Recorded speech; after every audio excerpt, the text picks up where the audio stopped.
Muy buenas tardes compañeros, les voy a exponer mi parte 3 de nuestro tema. Mi caso fue amortiguadores de impacto. Los amortiguadores de impacto son dispositivos que se instalan inmediatamente antes de un elemento rígido ubicado al lado del arroyo vial.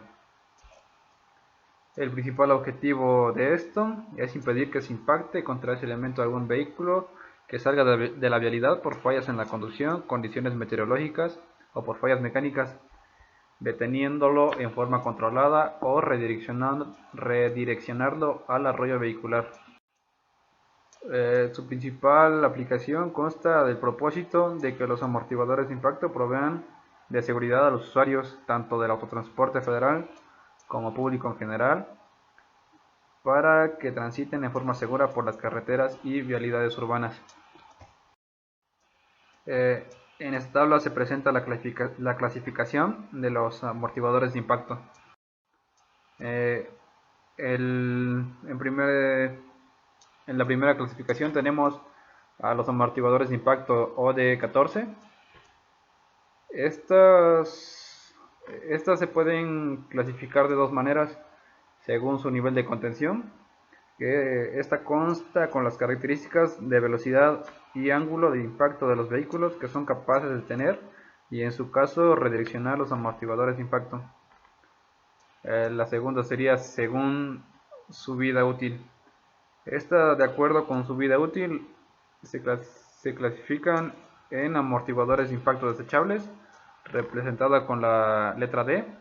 Estas son al sufrir el impacto de un vehículo, se destruye quedando irreparables. Estas al momento de recibir el impacto ya no podrán ser utilizadas por segunda vez. PR, que significa amortiguadores de impacto parcialmente reusables, son los que al sufrir el impacto de un vehículo quedan dañados en un 25 o 50% de su estructura, pudiendo ser reparados. Y como tercero tenemos AR, que son amortiguadores de impacto reusables. Son los que al sufrir el impacto de un vehículo quedan dañados en menos del 25% de su estructura, pudiendo ser reparados rápidamente. La utilización principal de este tipo de amortiguador en OD14 es de que se pueden colocar en las orillas de las coronas fajas separadoras y banquetas en los que existan algún elemento rígido como una columna o muro, poste o árbol, entre otros, y entre ese elemento y el arroyo vial o los acotamientos. Otra utilización sería en entradas y salidas de carreteras con accesos controlados y de vías primarias. En bifurcaciones, en las bifurcaciones de carreteras y vialidades urbanas con o sin carriles de desaceleración en cuyas fajas separadoras e isletas que dividan ambas vialidades. Otra utilización sería en plazas de cobro de carreteras y vías primarias de circulación continua en las zonas urbanas. Y por último tenemos zonas de obras viales en las carreteras y vialidades urbanas que tengan una velocidad de operación normal igual a 80 km/h o mayor. Tenemos a los amortiguadores de impacto redireccionables no traspasables. Estos son los diseñados para absorber toda la energía de un impacto frontal o angular en su extremo inicial, desacelerando al vehículo por diversos mecanismos. Este y el redireccionable traspasable son muy similares, ya que las placas que se ponen son deformadas y estas a su vez se comprimen por medio de cartuchos o algún otro mecanismo. Su principal objetivo es tener la seguridad del usuario que se estrelle contra él, y como tenemos también las de impacto no redireccionable.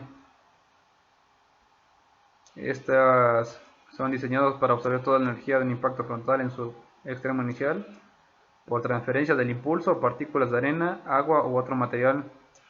Esta tiene una desventaja principal, que no tienen capacidad de contener ni redireccionar a un vehículo que le impacte angularmente en el extremo inicial o por un costado. Estas a su vez al hacer el impacto con el vehículo quedan totalmente destruidos y no pueden ser recuperables. tenemos a los amortiguadores de impacto móviles. Son los que se instalan en la parte posterior de un camión de servicio que se utiliza para proteger al personal. Estas regularmente se ocupan en autopistas o en otras vialidades. Por lo regular esta crea la seguridad de los usuarios que estén haciendo algún servicio y se deben utilizar en carreteras o vialidades urbanas en las que la velocidad normal de operación sea de 80 km por hora o mayor. También tenemos la selección de amortiguadores de impacto, ya que estas a su vez deberían de ser aptas para cierta carretera. Una vez terminado el sitio donde se instalará utilizará un amortiguador de impacto, el dispositivo se debe seleccionar considerando los selección según el nivel de contención, con base en la composición del flujo vehicular en términos del tránsito diario promedio anual y la velocidad de operación en el subtramo donde se colocará el amortiguador de impacto. Esta se presenta una tabla del lado derecho. Estas tablas deben de ser llenadas por un laboratorio que haya tenido estas pruebas con este tipo de amortiguador. Selección según las características del sitio, definidas por su longitud y su ancho máximo, dependen de la disponibilidad de espacio en el sitio donde se debe instalar y de las dimensiones del elemento rígido ante el que se deben colocar, por lo que en cada caso se debe realizar el análisis de esas condiciones, considerando que es necesario que el ancho máximo del dispositivo en su extremo final sea igual que el elemento rígido mayor. Estos deben tener una buena selección en cuanto al sitio, ya que por más que queramos meter algún otro dispositivo y no podrá cumplir con las especificaciones, ya que podría ocupar gran parte del tramo vial. Y otro tipo de consideraciones es que el amortiguador de impacto debe satisfacer algunos requisitos y deben de ser certificados por laboratorios debidamente acreditados o reconocidos por la Secretaría de Comunicaciones y Transportes. Ok, aquí tenemos un dato curioso, que cuando dos o más amortiguadores de impacto de un mismo tipo debidamente certificados cumplan con el nivel de contención y las características geométricas del dispositivo que se requieran, se deben evaluar cuidadosamente para seleccionar el idóneo mediante un estudio costo-beneficio. Y para esto se deben de considerar estos aspectos. ¿Cuál es el idóneo? Se deben de tener en cuenta las características estructurales y de seguridad que incluyan factores como la velocidad reducida al impacto final en el elemento rígido y, en su caso, las capacidades de redireccionamiento, así como el anclaje y el respaldo requeridos y la producción de escombros durante el impacto. Vida útil. Los amortiguadores de impacto pueden ser desechables, parcialmente reusables o reusables. Y costos de construcción, tales como los costos de adquisición, almacenamiento y transporte del dispositivo hasta el sitio de su colocación, preparación del terreno y de la cimentación e instalación del dispositivo. Costo de conservación, la dificultad, velocidad y costo de los trabajos de conservación, de reparación o reemplazo de los amortiguadores de impacto que sean dañados por un accidente o por vandalismo pueden ser factores importantes para seleccionar el dispositivo idóneo. Esto sería todo por el tema 4, que sería amortiguadores de impacto. A continuación les presento el tema 5, que es obras y dispositivos diversos. Las obras y dispositivos diversos son obras que se construyen o dispositivos que se colocan dentro de la vialidad o en sus inmediaciones para encauzar, alertar y proteger al tránsito vehicular y peatonal. Estas a su vez se clasifican por su función. Las obras y dispositivos diversos que se presentan a continuación: cercas de 3, barras de protección, indicadores de obstáculos, indicadores de alineamiento, botones, reglas y guías para vados, vibradores, guardaganados, indicador de curva cerrada, dispositivo antideslumbrante, reductor de velocidad. Yo les explicaré unos temas y posteriormente mi compañero les explicará los restantes. Cercas OD3. Estas cercas son utilizadas para delimitar el derecho de vía de las vialidades y evitar que sea invadido por construcciones, así como para evitar el ingreso al derecho de vía de vehículos, peatones o ganado en sitios distintos a los permitidos. Estas a su vez deben de contar con ciertas especificaciones. Deben de tener postes para mantener una buena rigidez, que pueden ir de los 3 a los 5 metros. Comúnmente las vemos a las orillas de carretera, que son usadas para el cercado de ganado. Y los indicadores de obstáculos OD5.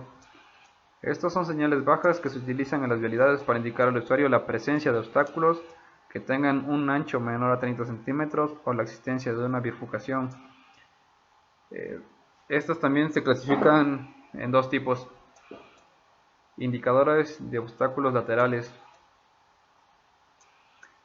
Estas comúnmente las vemos al ir por el tránsito vial, y para reconocer este tipo de indicador constan de 5 puntos. El primero es la forma. Estos tableros de los indicadores de obstáculos deben ser rectangulares con su mayor dimensión en posición vertical, sin ceja y con las esquinas redondeadas. El tamaño. Los deben de ser de 30 por 1,22 centímetros, como se muestra en la figura izquierda. La ubicación. Se colocan centrados al obstáculo inmediatamente antes de este. La altura entre la parte inferior del tablero a partir del nivel de la banqueta o del hombro de la carretera será de 20 centímetros. El contenido. Deben tener franjas de 10 centímetros de ancho, separadas entre sí 10 centímetros. Dichas franjas deben de ser inclinadas a 45 grados, descendiendo hacia la derecha. El color debe ser negro y el color de las franjas deben ser blanco reflejante conforme al área. Indicadores de obstáculos en bifurcaciones. Estas son muy similares, solo que para identificarlas mejor se las comentaré a continuación. La forma. De igual manera debe ser rectangular, con su mayor dimensión en posición vertical, sin ceja y con las esquinas redondeadas. El radio para redondear las esquinas debe ser de 4 centímetros. El tamaño, aquí vemos una diferencia notoria. Los tableros de los indicadores de obstáculos en bifurcaciones deben ser de 61 por 1,22 centímetros. De manera horizontal duplica al indicador de obstáculo lateral. Para la ubicación de este indicador, son colocados entre las ramas que formen la bifurcación y a una distancia de 50 centímetros del hombro de la carretera, más próximo a ella siempre que sea posible, pero no a más de unos 50. El contenido de este debe tener franjas de 10 centímetros de ancho, separadas entre sí 10 centímetros. Dichas franjas deben estar inclinadas a 45 centímetros. Y aquí una diferencia notoria, que las franjas deben subir hacia los lados a partir del eje vertical de simetría del tablero. Y el color. El color debe ser negro y el color de las franjas debe ser blanco reflejante conforme al área correspondiente definida. Bueno, compañeros, esto sería todo de mi parte. Los dejo con mi compañero, que él continuará con la explicación de los siguientes temas. Gracias y hasta luego.